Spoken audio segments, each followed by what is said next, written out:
All right, everyone, we are about a minute past the hour. So welcome to today's webinar, again, co-hosted by PromoRepublic and Bridgeline, which will cover the best practices to accelerate local marketing for your franchise. My name is Raakkel Sims. I am the head of customer success and partnerships here at PromoRepublic. A little bit of background is I've been within PromoRepublic for 3.5 years, focusing on multi-location brands and franchises. So we're really excited to be here with Jeremy from Bridgeline. How are you, Jeremy? Good, thanks. Can you hear me okay? Yes, I can hear you loud and clear. All right, awesome. Raakkel, you're always somewhere different. Where are you right now?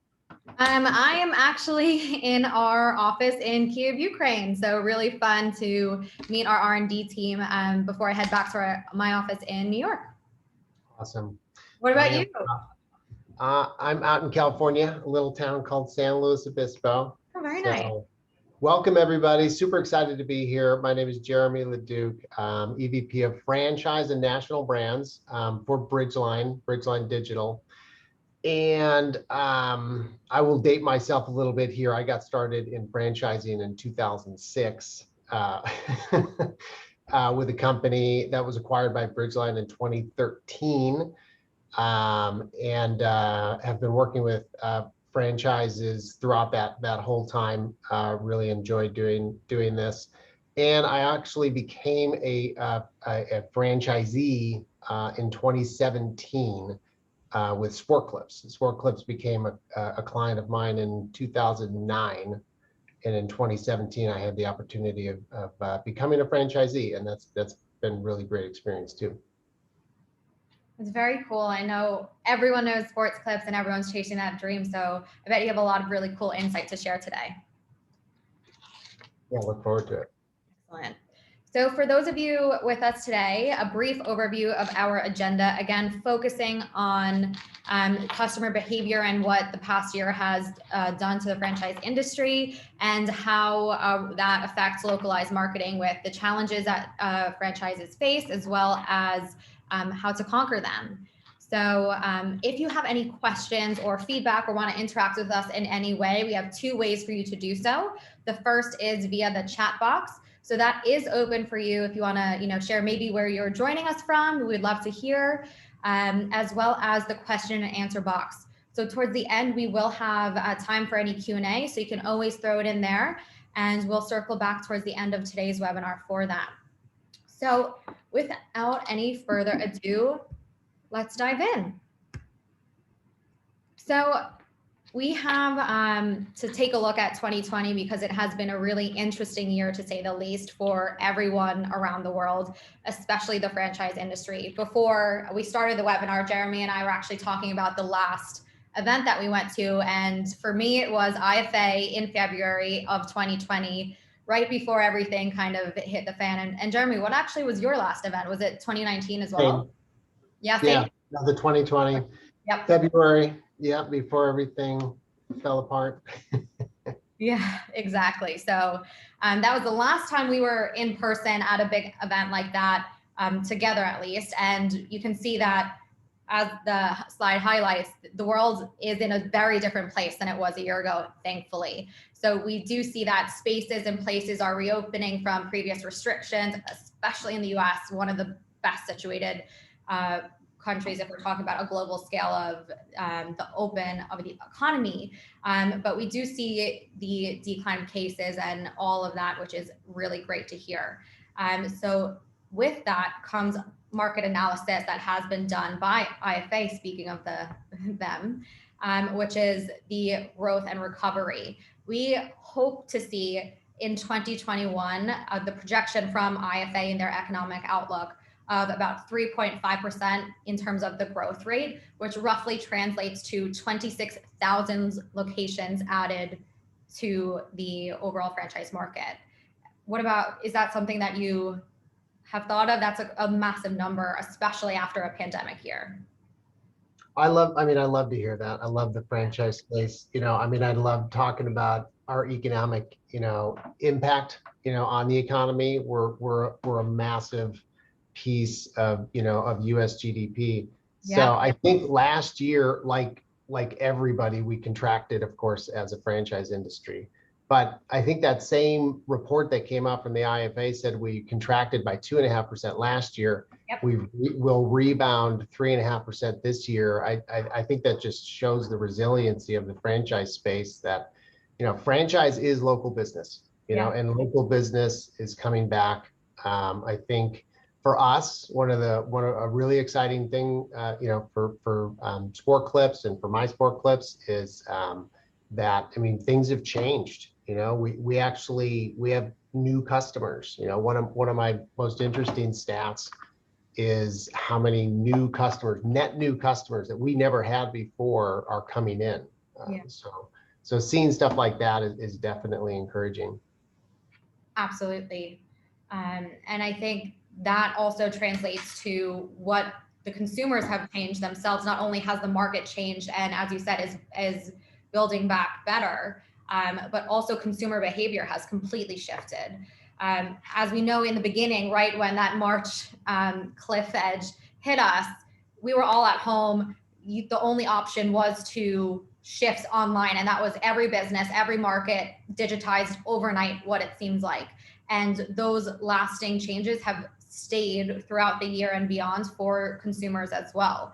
The rise of online shopping we've seen, especially in the franchise industry, we saw how creative they were last year by still having an online presence, regardless of their government closures, wherever they were around the country.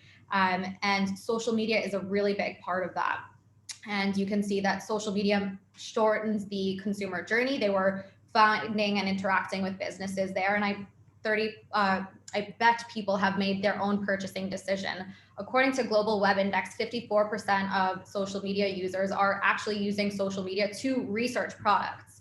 So no longer are you just Googling to find your closest location. You're also maybe finding that location on Google. Then you're checking out their Instagram to see if that's what you're looking for, or checking their Facebook to read the reviews and things along that nature. And 71% of those are more likely to actually make a purchasing decision based on their social media referrals, reviews, comments, and so on.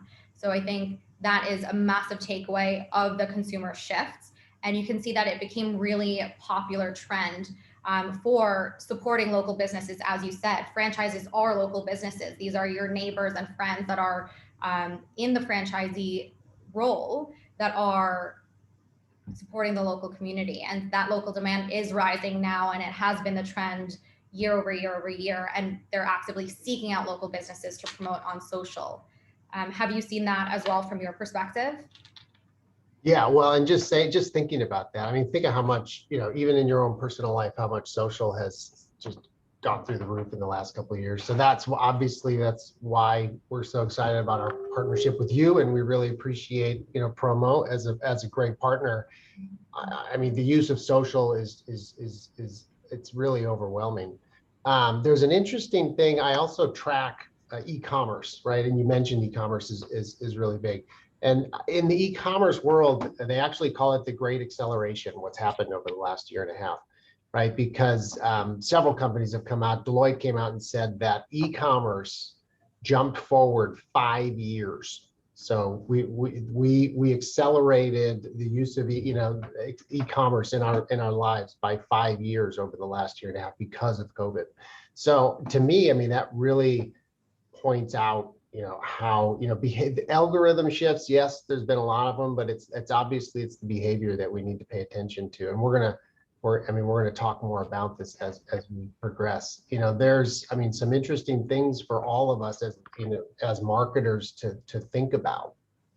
I did a webinar a couple months back on e-commerce, and there was a study by Market Share, and it said 48% of customers are now communicating differently than they did pre-COVID, and 42% will adopt new technology. There's no other time, in the time I've been in digital, where those numbers have ever existed, where you have an opportunity now to really rethink your strategy and what you can add. As an example, 42% of people will adopt new technologies. There's been a 32% increase in app downloads over the last year.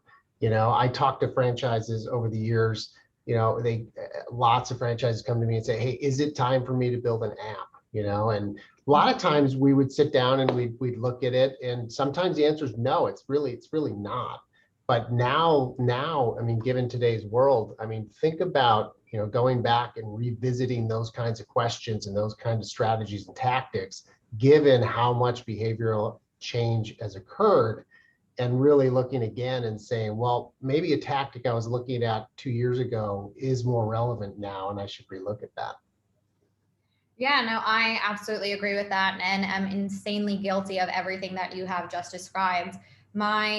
I can't actually think of the last time I went into a restaurant without looking at their menu on their website, their food on their Instagram, and looking at just like some comments and their social presence. But I'm obsessed with looking at food, so that's definitely my guilty pleasure.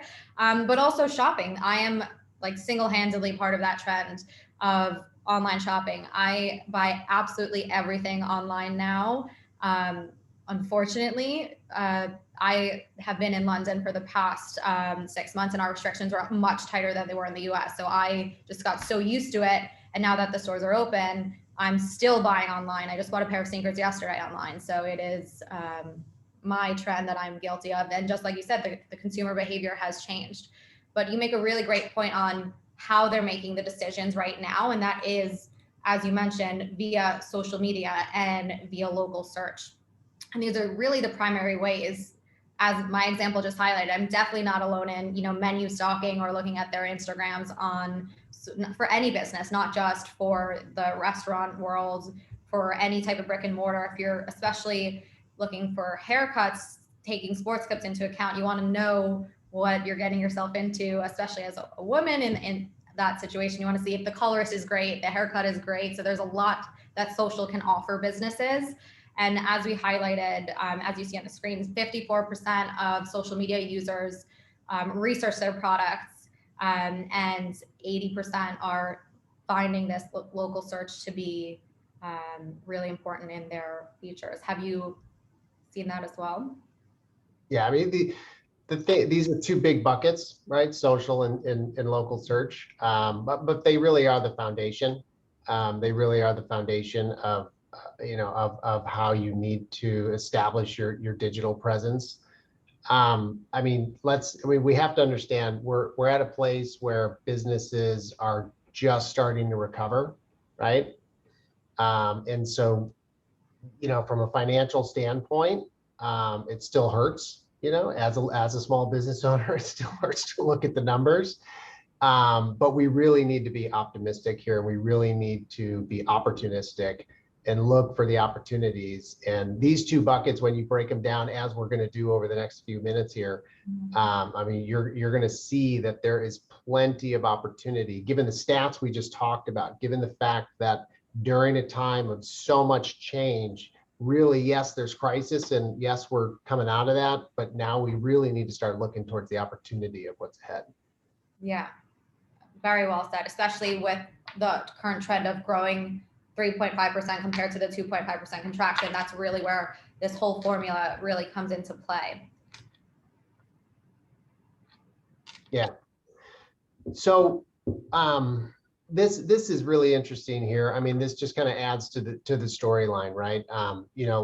No two markets are the same, and really no two franchises are the same either. However, what is common is that brand is number one at the national level. I own a Sport Clips because it's Sport Clips. I would have never considered, anything else. I love the Sport Clips brand, and there's a following. And I knew Sport Clips when they were a couple hundred units. Now we're, I think, reaching 1,900 units, and it's an incredibly strong brand. And that's everybody knows. Here on the call as a franchisor, your brand is key. But at the local level, it's all about the customers, right? Getting customers in the door, right? So you have your experts, your marketing experts, your systems and processes at a corporate level, but you have your experts at the local level, right? So how do you create that balance? And that's really some of the things and tactics we're going to talk about here. And Raakkel, I know you want to talk about, centralized versus decentralized. And I think that's a perfect example of, the framework we're talking about here. Absolutely. And there's really different ways to do it, and no way is like the perfect one for your organization. You choose obviously what works for you. The sweet spot, however, is in that hybrid model. And what do we mean by that? So if we take a look at primarily centralized, about 32% of franchises have a predominantly centralized model, which means corporate owns all of the marketing efforts, or at least most of them, at both the local level and national level. So that is that head office doing absolutely everything, including planning, creation, execution, analyzing, and optimization. So you do have some input at this level from the individual franchisees or local stakeholders, but most of the executive decision making is all at that head office. Then you have decentralized. So this is a small portion of that market where you have about 23% having decentralized structure, which means the franchisees have full control of absolutely everything they're doing at that local level. So this really is great for that strong local presence. But here you have more of a chance of misalignment with that corporate brand structure. As you said, you bought into Sport Clips because of their corporate structure or their corporate success and the brand presence overall.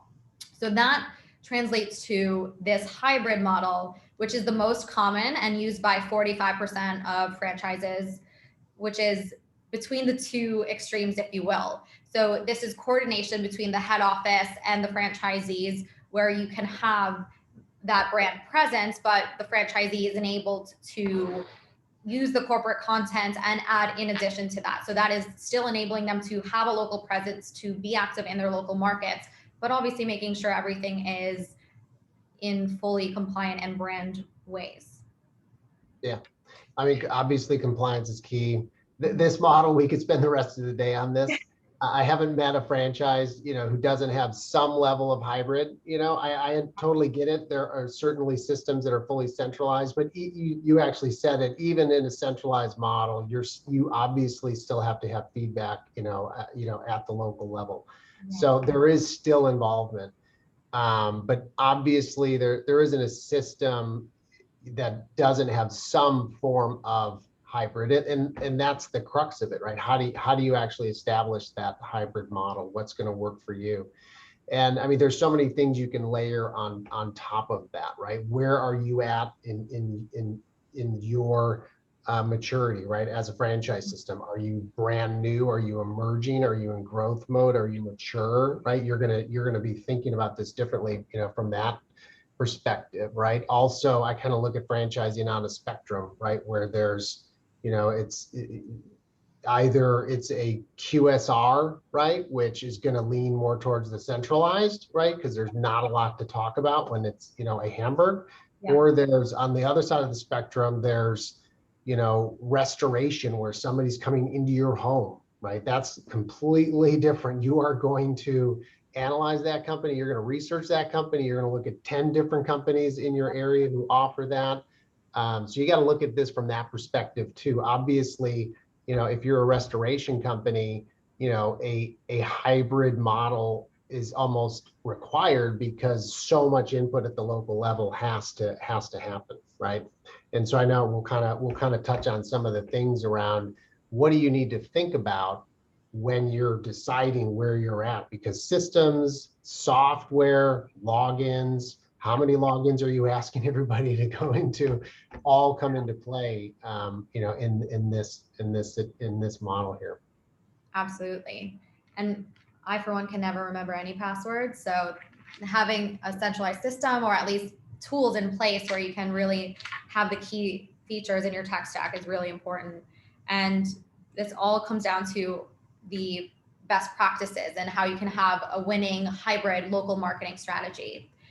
So it starts with branded content, again, having that strong branded presence and brand book and precedent for people to follow, a strong social media presence, or at least a rule book on best practices and preferences on social, then a local presence. And that ties into your local rankings, reputation management, and, as Jeremy said, the right tools and technology to have at your disposal for the franchisee to have ease of use and to know where to go for each one of these best practices.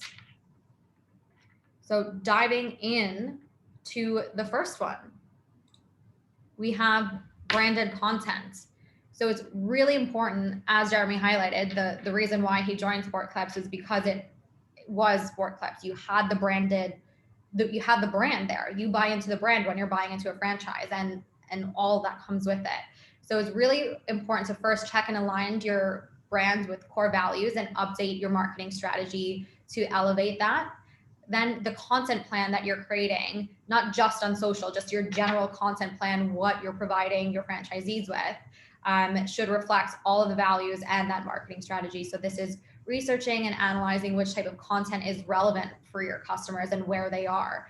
If it is, as Jeremy said, a QSR, those are maybe national TV spots. Or if it's something more localized that is taking full advantage of that social media realm, where you have this one-on-one presence with your prospects, so to speak. Then the next key thing to think of here is to create a source of all brand content that's easy to access, navigate, download, and publish by franchisees. And because, as Jeremy mentioned, if process is difficult, they're not going to do it. If they have to have like 10 logins, they're not going to do it, because their job is to run their business. All of this enables them to do so and enables them to have the traffic through the door, but their focus is going to be running their business on that day to day. And it's also really important that with your branded message, you're staying on top of mind and engaging with your customers, offering them new visuals and new content themes. And one thing we've seen in social media and general media alone, that the mediums have changed. There's new technologies, new formats, new things all the time. So making sure the brand is staying up to date with that and relevant, because that's how you get the most engagement across every level. And the last piece is to make sure that content is used, because the last thing you not want to do at that head office level is to create a plethora of tools and to not have that used by the franchisees and to have it just sitting there. So to have it actually published, utilized, downloaded, created into brochures, created into social media posts is really important to drive results at that brand level. The next aspect is social media, because it's no longer a nice to have. The 2020 shift into digitization has showed that this is a must-have regardless of what industry you're in. I was speaking with a franchise of landscapers, and they said, well, how do we make this, sexy for social so we get followers and we're still at that local level? It's really easy to do, because social media is all about, showing the before and afters, especially in aesthetic industry. You can share what you had before. And there's also a trend on social where you can share visually appealing content. So this is like power washing before and afters. You can just sit and watch like the power washers just go through, and there's so many viral moments to be made with what would seem as mundane tasks or things along that nature. So having a formula on social is replicable across all industries. So it's important to set goals and guidelines for your franchisees to encourage them to have a local presence, to show what they're doing in their neighborhood or what's happening in your city or state that's different, and speaking the local lingo and vernacular. I'm from New York. I wouldn't say y'all, but that, where in Texas, in the South, that we know that's a part of the everyday. So by having that local touch and local flair is really important there. And also embracing the franchisees' quirks and what makes you special in the industry. There's so much competition there. We want to really elevate what makes you you and what makes your franchisees buy into the business and highlight them themselves. So this is really great. And then last aspect is boosting, sharing that message across social and adding some ad value behind it. Yeah, I got a question for you. I'm going to put you on the spot here a minute. Yeah. So what happens when, you're working with a franchise system and, you've got some franchisees who are just fully engaged in social, right? And they're doing great, but you have franchisees who they just don't do social. I love this question. So for us, we say that we see social media as a bell curve. So you have the front end, which is, as you said, those franchisees that are really active. They have their brand presence nailed. They know what to do and they're just going. Then you actually have this middle chunk, which is the majority of the bell curve, that is maybe has some presence on social, maybe post once a month or even less. They know what to do, but maybe they're just don't know the full scope, or they're just busy. And then you have that talent that just doesn't know where to start and is perhaps intimidated by the front end because they're doing so well and they're just kind of looking at that and, do I emulate that? What do I do? So that's actually where training comes into play. PromoRepublic has a really strong education piece that we pair with all of our partners, where we actually train on the building blocks of social. So having, not only giving them the tools, but the education is really important in this piece.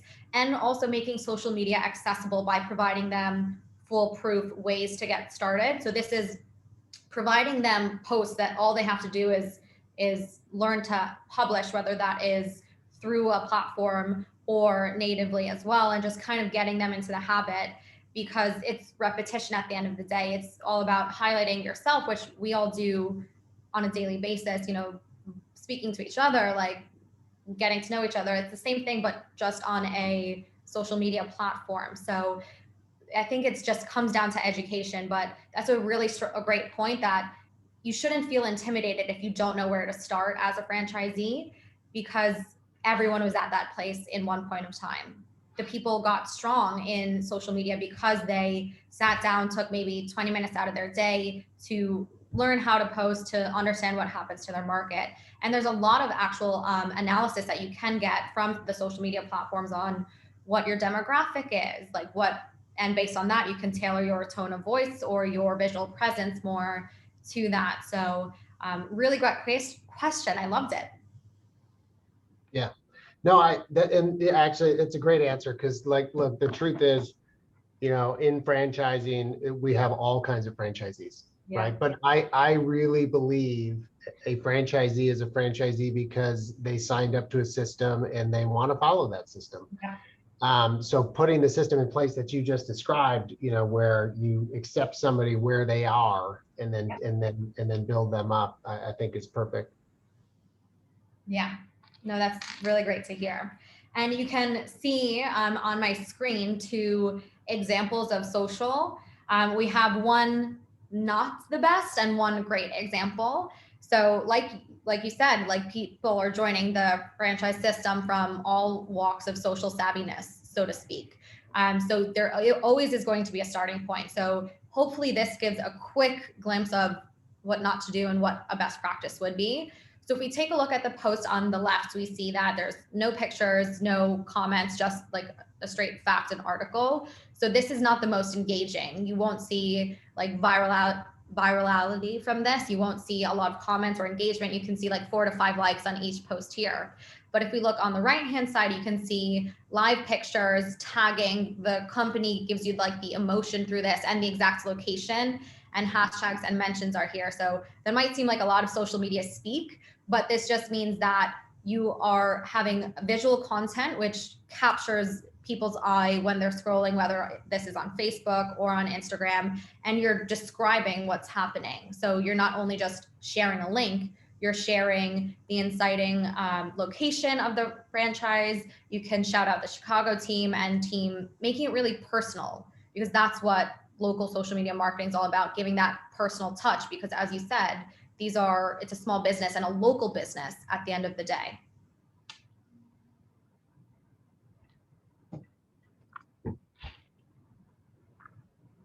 Okay. So this is my bailiwick here. So one of the things I wanted to talk about today is just your local presence, right? Just the foundation still, you know, of that local, and how do you make that happen, right? I mean, at a foundational level, you have, you know, your websites, obviously your website structure. How are you going to structure it? You have your directories. You know, directories are still an absolute critical component. Google My Business, of course, is the largest directory, but there's still many, many others that you have to make sure. Social, and then your communications, right? How are you communicating? You know, through an app, through text, through email, all that stuff, right? And from there, we start to break it down. I mean, how we engage with a franchise is we start with just the foundational level here of your website, and we look at it. And 2 examples, you know, we just went live with a franchise system, and the nature of that franchise is it's very local, and there's a lot of services, and it's very diverse, and it's kind of akin to that restoration example I gave, where somebody's really going to look at this local business. And so they needed full websites, right? And that takes a complete different strategy, because now we're talking about, a support structure to help all franchisees, log into an actual website and make updates, right? Versus we have another client that we're actually moving them from a full website to a location page, right? Because we have just everything's shifted, and that's just the best strategy for that customer right now, is a very robust location page with actually less control, right? And more of that centralized control. And these are the strategies you need to dig into, and it takes a lot of work to figure out, what is that strategy going to be. But everybody's probably seen some really nice, location pages come out for franchise systems, and that's definitely a trend happening. A lot of franchises are looking at, do I need this giant local website, or do I need a location page? And so that's definitely a foundational component. And then from there, what is the engagement strategy on that site, right? What does your conversion funnel look like, right? And as I mentioned before, we tend to just keep layering things on top, right? And from there, how do you scale that, right? How are you going to scale that model, and what does your growth plan look like? What does your footprint look like? Are you going international? Do we need to talk about, multilingual capabilities? And just, what do you have in place to allow you to scale that up? So the next thing I wanted to talk about is, I hate to get really geeky on everybody, but I need to make sure everybody's aware of Google's most recent update. This is really, really important. I know everybody's really busy. It's hard to keep up with Google's, 500 algorithm changes a year. But once in a while, they come out with the big one that you really have to be aware of. And this most recent one launched last month. And they call it Google's page experience update, right? But it's called Core Web Vitals. So if you haven't heard of Core Web Vitals, we're going to take the next 2 minutes, and I'm going to give you a crash course on it, and give you some ideas about how to go analyze your websites against Core Web Vitals to see how you're doing with it.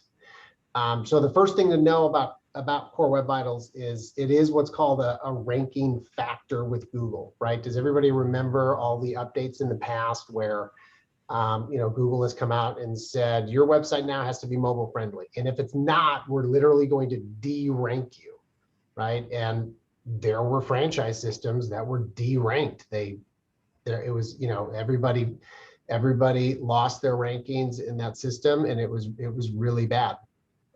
This is a ranking factor. It's probably not as big as some of the updates we've seen over the years, like a Panda. But like I said, it is something you definitely need to look at. And it's completely in line with really what Google has been showing us over the last few years, right? Which is experience, mobile friendliness, security of the website. These are all ranking factors too in Google's algorithm. So this definitely is a big one.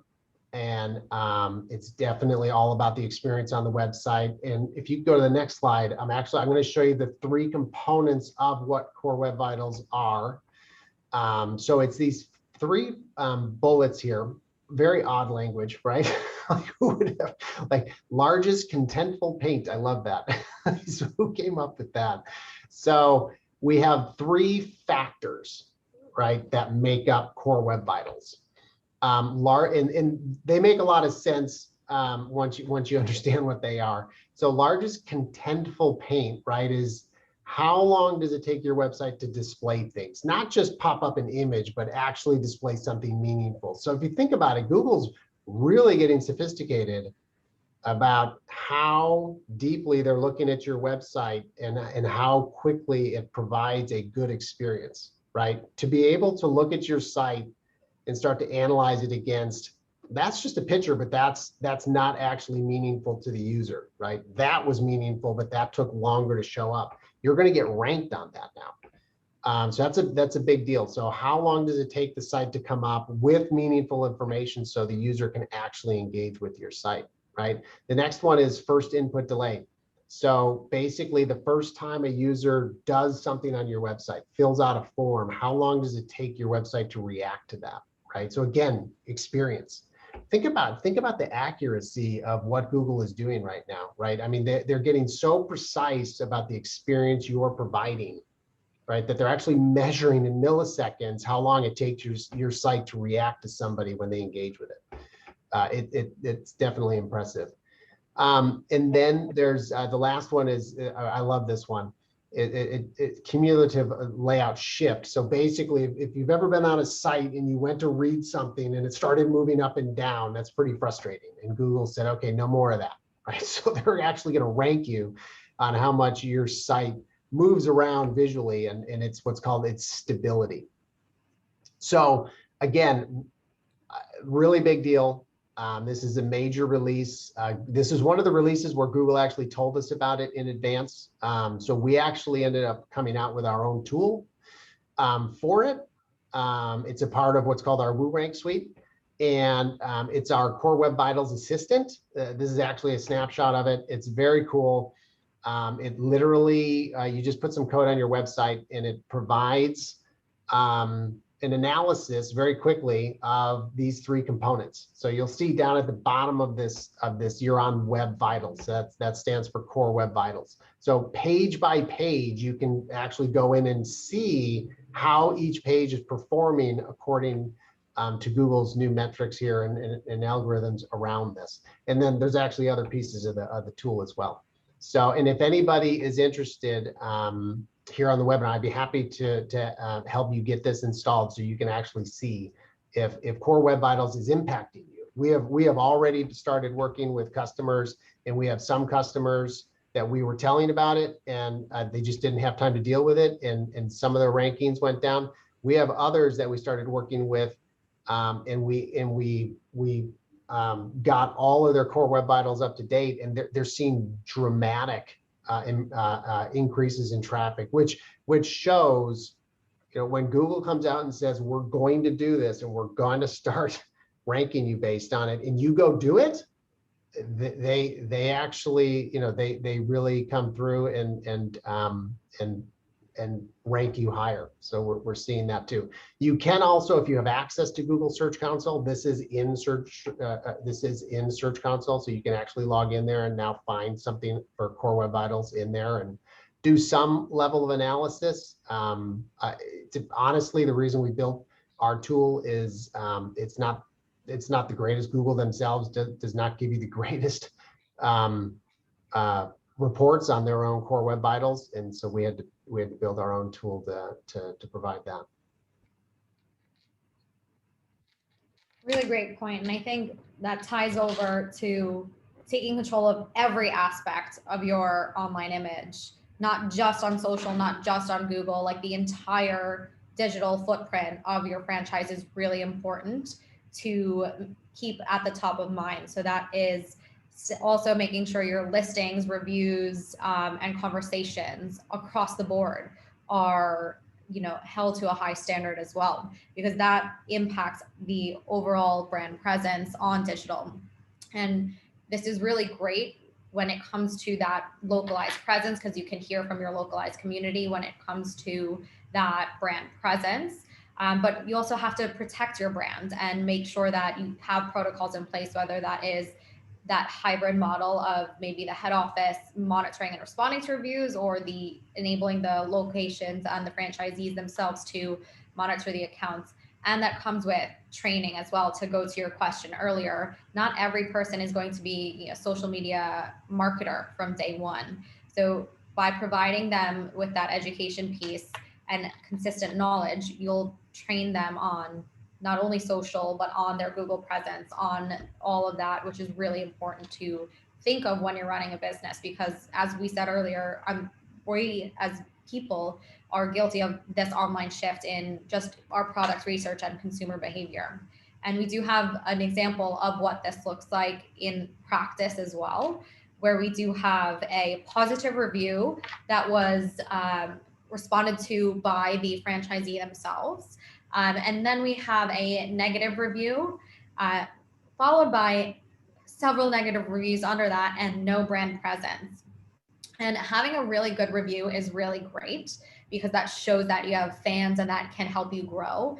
But also how a brand reacts to negative reviews is almost more impactful than just a positive review, because that shows the customer service steps, but also humanizes you as well. So this is really important to keep in mind. And then that kind of ties into the last piece, which is that tech stack that you want to build out. So there's two key components of the tech stack. The first is going to be regarding social media and creating that all-in-one tech stack. As Jeremy said, simplifying this, working smarter and not harder, but through less tools. So by having a platform that combines the social media management piece, perhaps that's also asset management and content creation with reputation management and location enablement. So this is really key to consolidating social and enabling brands to determine what they need in that tech stack and technology that fills the gaps, that really enables them to implement a localized and hybrid social media strategy that is effective, but more importantly, efficient and scalable, because every franchise hopes to have that same journey that Sport Clips had, going from 150 to a couple hundred to almost 2,000 now, where you are, even in your tenure as a franchisee. So it's really important to, whether you're preparing RFPs for this, reaching out to prioritize vendors, but you want to be able to post efficiently across the entire brand and manage that while also enabling the locations to have their say. Yeah, I mean, if you're not careful, and I've talked to plenty of franchises where you're, unfortunately, you're in a situation where, your tech stack grew over the years and you are literally asking your franchisees to log into 3, 4, 5 different places, right? Yeah. Go into a website, email marketing, my update my directories, go to social. So an integrated tech stack, I think, is critical, and that's why we're integrated. And there's certainly franchises who want that one login, and it's possible. It's absolutely possible to have a single login, right? You go to one place and everything's there, right? I update my hours. I can send out an email. I can do my social. It's all right there. So for us, it's funny. This is our tech stack, but it's more of a journey. It's the common journey we take with a franchise when we partner with them. And I kind of touched on it earlier, right? You start with their presence, right? What does everything look like at a foundational level? Then we look at, okay, how are we ranking across all these areas? How do we look, right? Do we need work there, right? Then we look at, okay, what does engagement look like, right? What is the conversion funnel and what are the metrics against that? And how are we doing with that? And do we need to change anything, right? And then from there, then it becomes, okay, how do we scale this, right? And, for some of our larger systems we work with, scalability is a huge component of early planning, right?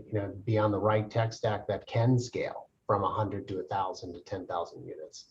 So yeah, I love this journey, and it's definitely helpful to break it down and make sure you're looking at your tech stack comprehensively and holistically.